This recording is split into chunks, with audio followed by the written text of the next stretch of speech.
The first question you want to ask when somebody tells you about research is, compared to what? Compared to what is the comparison or control group, women from the same population, from the same NYU freshman class, who are randomly assigned by a flip of the coin to be individuated, to feel special. So one group is de-individuated. We take away the individuality, make them just numbers, take away anything unique about their appearance. And the other women are wearing name tags. My name is Cynthia Johnson, my name is Susan Hartman, my name is whatever. And now I go in the room, and the first of the two victims, so there's nobody like the Milgram study saying you must go on. There's no experimenter there.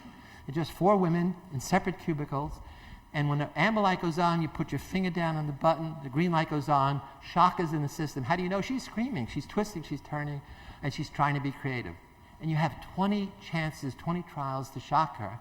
And then at the end of 20 trials, we drag her out and bring the second woman in, you have another 20 trials. So what difference does it make if you're anonymous or not?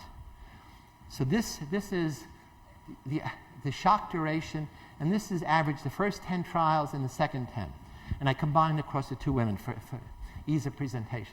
So the women who are individuated start low, and they stay low, just making women anonymous.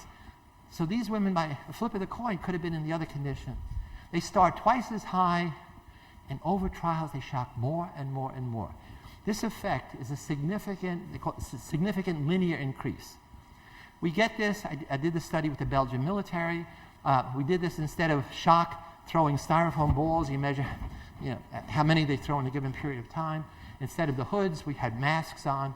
No matter what you do, you get this effect that making someone anonymous in a situation that gives them permission to be aggressive will make them aggressive. We even did this with a Halloween study with 6th grade kids. The important thing is, once you get into the shocking, it's not that you want to hurt that person. It's back to the definition of evil. You are controlling them. They're like your puppets. You press a button, she twists and turns. And so it's really the exercise of that power, of that control. You're going to see this result happens in other studies I'll present in a minute. So the anonymity of terror. All terrorists wear masks. Our first terrorists were Ku Klux Klan, who created fear with the anonymity. An anthropologist, John Watson at Harvard, too bad I should have told him he was coming, if he's still alive.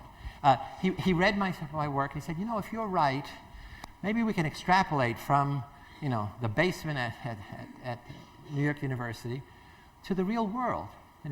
It ought to be that in cultures that change their appearance before going to war, where warriors change their appearance, they ought to do much worse thing to the victims than if they don't. And so what he did was he went to the human area files and he found there are a lot of cultures that go to war without changing their appearance, but there are other cultures that go to war changing their appearance, much like Jack Marriott in Lord of the Flies, paint themselves or put on masks.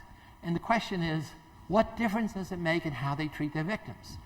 So he found 23 cultures that had the 2 bits of data.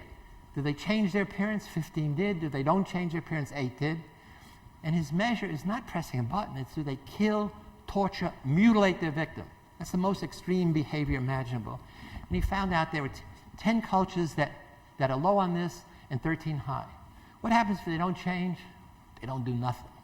Only 1 of 8 is brutal. We care about the red zone.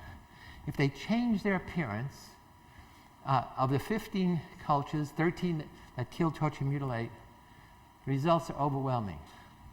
90% of the culture of warriors who kill, torture, mutilate first change their appearance before going into battle. What does that tell us? It tells us that culture has wisdom. These are 23 cultures, not 23 individuals, because all war is about young men killing other young men because old men tell them to do it. Sometimes it's revenge, sometimes it's over turf or property. And the first step is you put them in our culture in something called a military uniform. And you say, in this uniform, it's okay to be a killer, especially over there.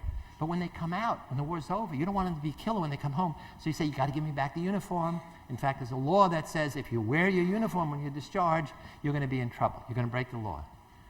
So we make people change their external identity in order to get them to be killers for us, But when they come back, we want them to go back to be good little boys and girls, and so they take their uniforms off. The last way among many I'm going to talk about is to get good people to do bad things is you don't change them, you change their perception of the enemy. First, you create an enemy, a group of people that are different from you in some way, different in kind, different, not your kind, not your kin, and then you demonize them. You either dehumanize them to say they're animals, or they're the devil. If you go back and look at the magazines, the year leading up to our invasion of Iraq, you'll see TIme, Newsweek, all the magazines began to demonize Saddam Hussein. He was our buddy some time ago. We gave him the weapons of mass destruction. That's why we thought he still had them, rather than he gave them away or sold them. So my colleague Al Bandura did a very simple study that should be as important as the Milgram study, maybe not as important as Stanford prison study, but it's a study about dehumanization. And what he did was a group of Stanford students, let's say 3 students, were going to help students from another school to enhance their group problem solving, the big lie. And they're going to do it by shocking the group when they got it wrong and rewarding the group when they got it right. Simple study, like the Milgram study. And they had a box just with, I guess, 8 levels. And what happens is the assistant comes around, takes your name, goes inside, and you hear on the intercom, supposedly they didn't know it was on, you tell the experimenter, the students from the other college are here, we're ready to begin. Neutral, you don't know anything. In the second condition, you say, the students from the other school are here, they seem like animals to me. Now, you know they're college students, you know they're an experiment, somebody you don't know is labeled an animal. What difference should that make? In the third condition, you hear them say they seem like nice guys. So we're going to call that neutral, dehumanize, and humanize. So here's the data. This is the first 10 trials, and this is the mean shock. In the neutral condition, it levels off here. Just labeling somebody an animal, at first it doesn't make a difference, they start exact, but then you get this linear effect. Shock more and more and more and more. The good news is, you humanize people, it's better than saying nothing. That in the humanized condition, they give the lowest level of shock throughout. So what does it tell us? It tells us sticks and stones may break your bones, but names can kill you. And that's the danger of prejudice. That's the danger of stereotypes. That's the danger of labeling somebody the enemy. That's the danger of using all the terms we use to derogate other people. And that brings us up to ye olde Stanford prison experiment done way back August 14, 1971 to August 20, 1971. The Stanford prison study combines all these things we talked about: deindividuation, dehumanization, anonymity of place, which I haven't talked about, a whole set of research I did showing that you don't have to change people. If you're a certain place like the South Bronx, people will vandalize cars put out in the street, whereas they don't do it in places like Palo Alto. Dehumanization, role-playing, social modeling, moral disengagement. There's not time to go into that. Group camaraderie, emergent norms. Prisons are about power. It's about the differential power between guards and prisoners. It's also about what I've termed the evil of inaction, the good guards on every shift who saw what the bad guards were doing and looked the other way. Not once did they ever challenge the bad guards. Not once did they ever come to me and say, hey, these guys, you should rope them in. They're really getting out of control, which they were.